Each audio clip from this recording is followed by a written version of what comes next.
Most people, especially men, don't understand that women get too much attention from men in general. If she's above average looking, there will be at least 30 guys staring at her in her college, 15 more in her own class. Then comes her personal circle, where almost many of her relatives are male combined with her other social circle. In short, be it her friends, brothers, cousins, crushes, social media stalkers, simps, perverts, etc. An average girl gets a hell lot of attention. This is very unrelatable to a man because men don't get that kind of attention ever in their 20s or even early 30s. Hence, whenever an average Joe gets a girlfriend, he feels on top of the world. It comes after a long struggle for a man. That's why in the manosphere, sex is so damn overrated. Many live and die as virgins. However, 90% of women at least get one man in their lives. But for most men, career comes too easily, or to put in better context, a man takes it for granted that he'll have to earn one day. Ask any man how his first day at the office was. He'll barely remember. But ask a woman a similar question.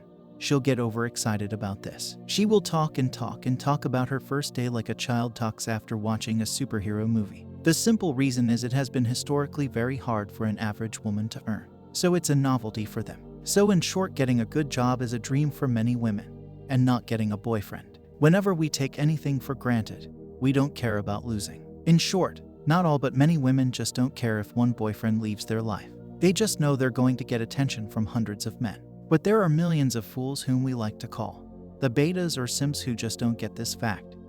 No matter how you try to convince them, they'll chase women hard without realizing that their efforts often go in vain. So women don't care or are indifferent to at least 75% male population. However, this doesn't equate to the complete social exclusion of men from their circles. They are likely to friend zone quite a number of men. But if there is someone they care about, it's the guy who gives the least amount of Fs. If he's the one who has his own career settled, who lives life as per his own terms, or is competent enough to progress in life, they'll go after him. These men quite star in their own fields, and the difference between him and others is that he is hard to get. As I said before, you tend to value whatever comes in your life with struggle. Hence, they care about the minority more than the majority. But you have to take into account the effect of time. When 80% of women go after the top 20% of men, you have to figure that there will be about 60% of the women who will need to settle for less. Sure, the top 20% of men will date around 80% of women, but getting a commitment from any top 20% man will be difficult since they have too many options.